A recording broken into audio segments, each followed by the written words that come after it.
A Barjuewaye Connections exclusive interview. Hi, I'm Rogelio Garnes, Barjuewaye Connections man with the official connections regarding what's hot on the streets. So I'm here with Devin Cobbs, owner of 6heartbreaks.com. So I got a couple of questions for you. The first one is, what is 6heartbreaks.com really about? Alright, 6heartbreaks.com is something I had the idea of about. It was November 18th, 2010, when I first came up with the idea of 6 Heartbreaks. The whole idea of the project was just to write poetry that was inspired by my past relationships and some of my friends' past relationships and things that they went through. So that's how the idea came about. The website, I really started pushing that around Valentine's Day, last year's Valentine's Day. That's when I got the idea back again. So it's pretty much last year is when I really started focusing on the idea of 6 Heartbreaks. Is 6heartbreak.com your first business, or have you worked on other successful businesses in the past? 6heartbreaks.com is the first one that I've done on my own. I got a lot of mentors. They put me in certain situations, like investing in real estate or other clothing lines that they, affiliated with. But this is the first thing I put out on my own. So, yes, the first thing I put out. How did you pick the name for your company? Does it have any meaning behind it? Yeah, 6 Heartbreaks is a lot of meaning behind it. The whole idea of the project is deeper than what people think. Like the first thing that everybody asks me is, 6 heartbreaks, so you got your heartbreak 6 times. I mean, it's kind of true in a way, but it represents like the idea of creativity. I don't know if you're familiar with it, but like a lot of creativity was inspired by the Harlem Renaissance, and I think that's what I'm really trying to bring back with the whole 6 Heartbreaks thing. I want people to really respect poetry, because people don't respect it anymore. Like, they hear poetry and they're like, oh, well, I don't hear this bullshit. But like what the whole thing, what I'm doing is bringing like a whole new age, like creativity to it, and bringing the idea of like sexy gentleman back. So that's really what I want to do with the website. When did you first get into poetry or realize you had a passion for it? The first poem I wrote was in fifth grade in my English class, Miss Cardi. James, the guy from your magazine, probably could attest to that. She was a really good English teacher, so she had us write poetry one day.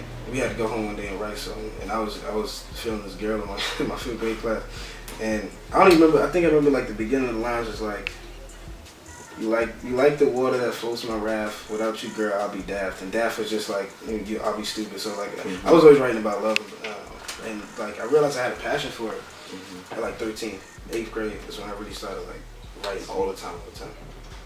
What are your future business plans for 6heartbreaks.com? I want to take it to a level of like almost like anything that Diddy is a part of, he does it really well, and that's what I want to do on my website. I want to take this website and be able, when I'm done with telling the story of 6 Heartbreaks, be able to open up a poetry cafe. That's what I really want to do at the end of the website. When I'm done telling my story, and the other poets I have behind me done telling their story, I want to be able to take the energy from the website and put it into a lounge. I want my own lounge, like a poetry lounge, like a really, really sophisticated place where people can come chill and just relax. That's one of the future plans. There's a lot of plans. That's cool. But that's the main one. What are your motives as a poet and a businessman to keep on doing what you're doing? I get motivated by Will Smith. He's somebody I YouTube a lot. I would always watch Will Smith. If you go on YouTube right now, you type in Will Smith inspirational speech. It's like a collage of like 6 videos of him just like saying some crazy things just about life and how you always have to stay motivated and stay hungry. Like what motivates me most is looking at a lot of people from my high school. What high school did you say? I went to Bishop Lockman. I graduated like 2 years ago. But when I see a lot of people from there, a lot of them are either like in really bad situations or not doing what they love to do. So when I look back at that, I'm like, I don't want my life to be like that 5 years from now. When inspire change. Yeah, I want, like I said, like I'm not all about myself. I want to do this, and then I want people to look up, like he doing what he want to do, so I should start doing the same thing. That's what really keeps me motivated. What fan base are you trying to attract or reach out to? Anyone who's willing to listen. Like, I have no particular fan base. I had somebody as old as like 64 tell me that they paid attention to the website on the first day it came out, and somebody as young as 10. So it could go both ways. I mean, people that's seniors don't really can't understand the vocabulary that I use, but I still appreciate them even taking the time out to go look at the website. So there's really no particular age group. I'm shooting at everybody. Do you think that this urban society or culture is really poetry friendly? No. Like I said in the beginning, people don't care about poetry. They don't care about real art. Like people care about Tyga and Chris Brown, but they don't care about the chick in Soho that can spray paint a whole mural in like 30 minutes. They don't care about that. They care about the hype beast type of shit. They don't care about like stuff that really makes sense. Like even if you listen to like music, people go so crazy when somebody like Rick Ross drops a song. Like, even today I was talking to Ramon, like people go so crazy when Rick Ross drops a song. But if you look at artists like a Wale or just an underground artist that doesn't really have that much hype around him, who makes way better music, puts way more time in than dude that's on already, people gravitate more towards.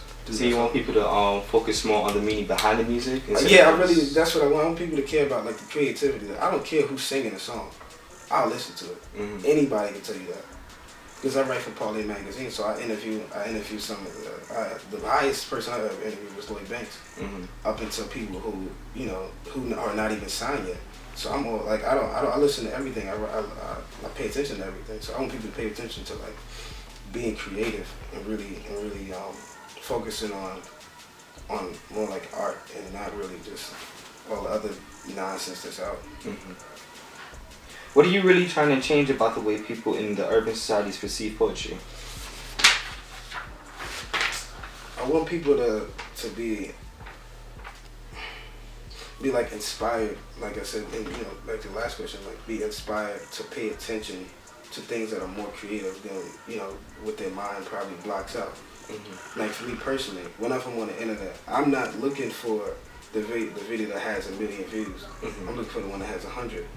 Because most likely the person that has 100 is saying way more creative or positive things than the person that has 1 million. But yeah, I just want to change the way people think about creativity. That's pretty much it. How do you feel poetry has changed or evolved from Langston Hughes' Harlem Renaissance days till now? Well, you talking about Langston Hughes, that was the time period where poetry was everything. Langston Hughes, Maya Angelou, writers like that who made it possible for people like me to even think of writing poetry. So it changed. I think people's perception of poetry changed. Like the older crowd is more driven to listen to a poet rather than the younger crowd who's not really, because there's nobody really out there for them to listen to. That's what I feel like. That's where I come in. Like, so you're just filling that void. Yeah, people can find any Maya Angelou poem online, but they can't find a poet of my age group on there. Like you can look, because I research everything I do. So you can look up poets that are actually good, that put time and creativity into their writing. There's none out there that's in my age group. Out of all your poems you ever written, which one you say is your favorite? The first one that's on 6heartbreaks.com is called Benevolent Beauty. That's about the first time I dated my ex in our first kiss. That was the best. It was the best thing I ever wrote, but it was something that was like, it was my favorite because it was the first thing I ever wrote that was like, when I was finished, I really sat down like, oh shit. So it had a lot of emotion behind it. Yeah, I didn't cry or anything. Almost, it was close to it. But I look back like, I really, really went through that. Like a lot of times I write something and it's like inspired by my friends. So they appreciate it more. But it's the first time I wrote something I was like, yeah, I went through it. So yeah, it hurt a little bit more. Would you mind sharing with your fans one of your poems right now? What I don't do spoken word. That's not the kind of poet I am. People who know me, who my readers that I had ever since like MySpace, that's when I first started putting stuff out. They already know like I write more so you can see it when you read it. Like I like when people read my stuff and say, yeah, I was almost there with you on that date that you was writing about. Like I was almost there when you was writing like about somebody that passed away. I wrote a poem about my aunt that passed away. And I showed it to one of my friends, Sarah. And she read it, and she was like, I almost was at the funeral with you when you was writing. So I write more like that. I don't do spoken word. So I mean, to my fans or to whoever is paying attention, it's not that I don't want to do it. It's just that's not the kind of writer I am. So. Yeah. Alright. On behalf of Barjuewaye Connections, thank you for taking the time out of your busy schedule to talk with us. I am Rogelio Garnes, your boy out here with Official Connections for What Hot in the Streets.